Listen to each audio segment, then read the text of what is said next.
Everybody loves to see the nastiest pitches in baseball. They get tons of views because it just doesn't look natural for a baseball to be moving like a wiffle ball.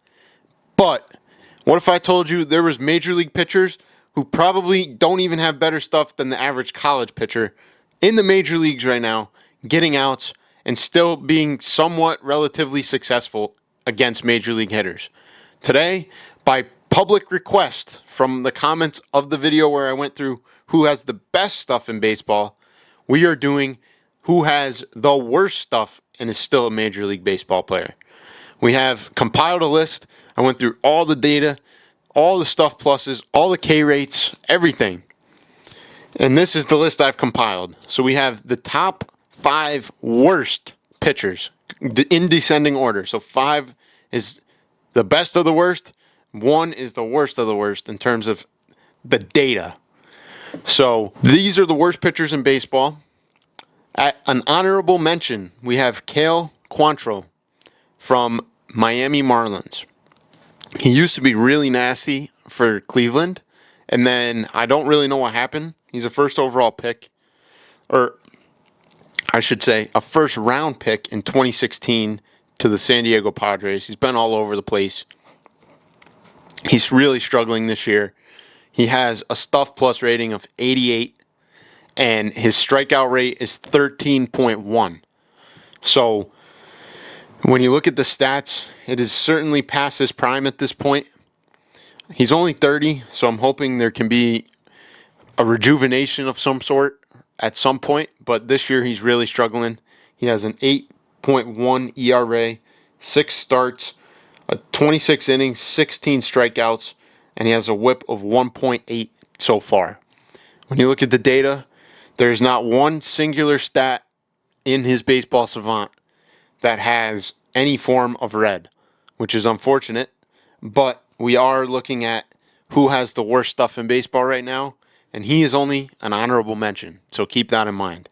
He throws 6 different pitches, each of which he at least throws 8% of the time, so he's pretty much become, I wouldn't call him a Chad innings eater, but he's pretty much become an innings eater at this stage.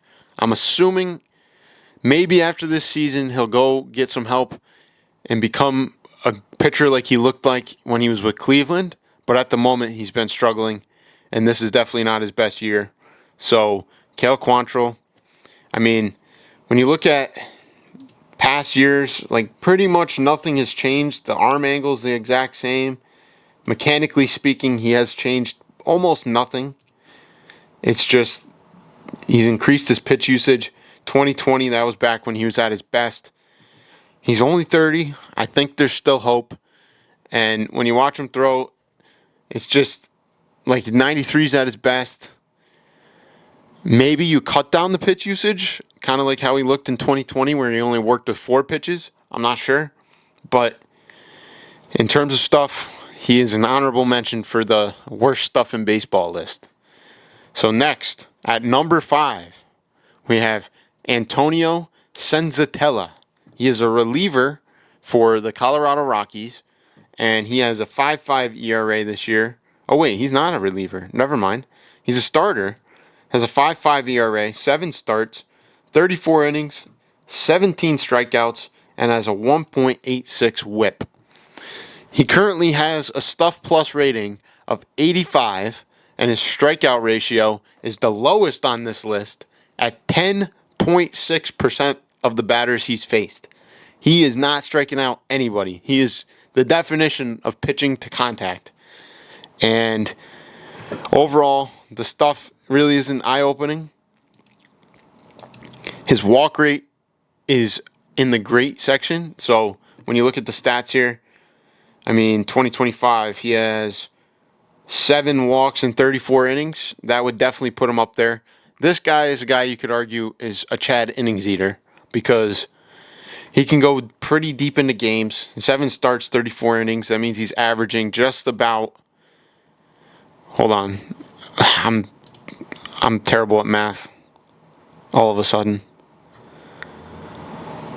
He's basically averaging 5 innings per start. So he's out. He just shows up, throws his 5 innings. Whether that's a couple runs or not, so be it. But He's a big-time ground ball pitcher, and he's a big-time innings eater, and that's where you see that red coming from. His whiff rate's not good, chase rate, all that stuff below average, but he is good at not walking guys and throwing the ball over the plate and getting ground balls and weak contact.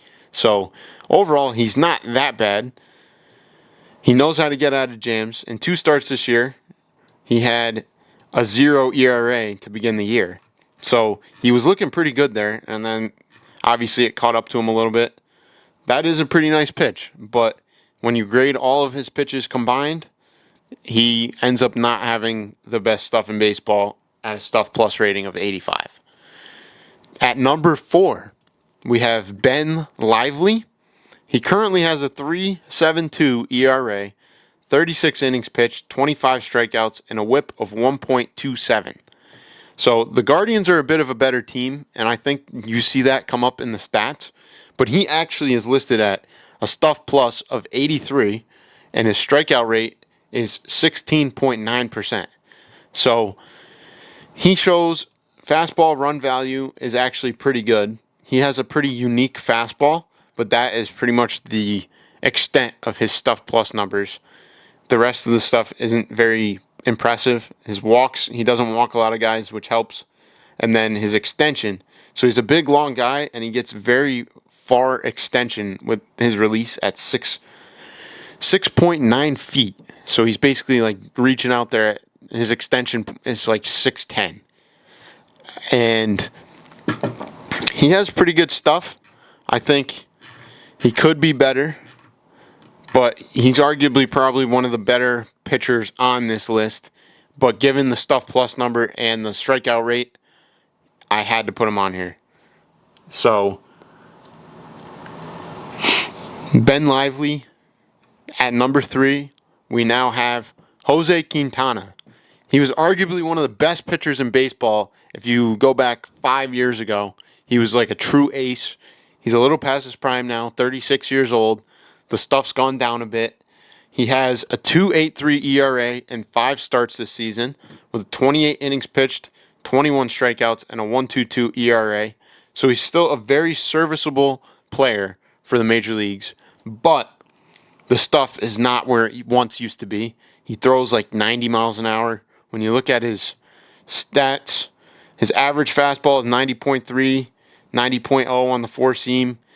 He throws 5 pitches, the slurve, the change, the curve, and he has one thing, the breaking run value. So his off speeds, like the curve, that is valuable, but his fastball is not valuable. He has one red thing on his whole thing, and that is the fastball. His stuff plus is 82, and his strikeout rate is 18.1%. It's not the fastball, it's the curveball. That's what I meant to say. And basically, he is an absolute vet. 14 years, 2,000 innings. So he's out there, he's pitching every time. That's what his fastball looks like. I miss watching Prime Quintana when he was like one of the best dudes. I remember I used to play 9 innings on my mobile phone or like iPod Touch or something, and he was like a name that I really wanted in my rotation for that. So it's just part of like the life cycle of a baseball player. Now that he's older, he's still capable of playing because he throws a ton of strikes and he has good movement, but it's not going to be graded out as crazy nasty stuff because his velocity is dipped. He used to be an ace. He's still a veteran arm that can be serviceable, no doubt about it. Like his stats are good. Just in terms of stuff, the strikeouts are a little less than they used to be. Quintana happens to fall on this list at number 3. Now, this might be a name long forgotten. A lot of people forgot about him when he left the Cubs. But at number 2, we have Kyle Hendricks. People have been basically not talking about him for I don't know how long. I think MLB needs to bring back the nicknames, by the way. I see it on some of the older players that have been in there since the 2010s. Hendo, who would have guessed? Not me. But anyway, Kyle Hendricks this season so far, 6 starts, 5.28 ERA, 30.2 innings, 16 strikeouts, and a whip of 1.17. He's the definition of a modern-day Chad innings eater. He actually has a good amount of red. His off-speed run value, his average exit velocity is very low, and his hard hit percentage is very low because he gets that ball to dance. He's literally probably what Greg Maddux would be if Greg Maddux pitched in today's game, because Greg Maddux just didn't throw hard. His average fastball is 86. His four seams average is 86. Changeup 79, curveball 72. His average velocities is below like the average low D1 baseball player. So pretty absurd when you think about it that way. But he is a veteran. 12 seasons, 1,611 innings pitched, a little under that in strikeouts. And his career whip is 118. So he never lets up walks. He'll let up his hits, fair share of hits, but he's not going to walk guys. And here's a clip of him just letting up an absolute nuke because I couldn't find anything else from him with the Angels. But there's a slider thingy and ends up getting taken a mile. But nobody should ever forget Kyle Hendricks because this dude's a legend, 35 years old. His days are probably beyond him at this point. I don't know if you're going to see a resurgence in velocity or anything like that. I think he's just riding it out. He has an education from Dartmouth, not that he needs to use it because he's probably set for life after his long MLB career at this point. But he's a genius. He's like a professor playing baseball, which is cool. So at number one, drum roll please, we have Martin Perez. Wait. Kyle Hendricks, his stuff plus was 78 and his K rate was 12.9%. This is the number one, Martin Perez. I totally botched it, I'm sorry, but no time, can't change it now. Martin Perez, he is released. He's on the 60-day IL. He started 4 games before he got hurt. 1-1 record, 3.15 ERA, 20 innings, 18 strikeouts, and a 1.25 whip. Now, his strikeout rate's actually pretty good at 21.7, but he has graded out the worst stuff in baseball. He has a stuff plus rating of 75. MLB average is 100.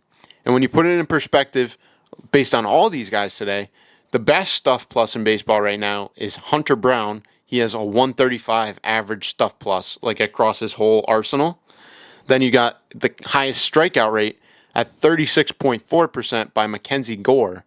So these guys are like way below what the top dogs are doing in the big leagues right now. There's obviously got to be a threshold of like where you're just not good enough to make the major leagues anymore. All these guys are major league good enough.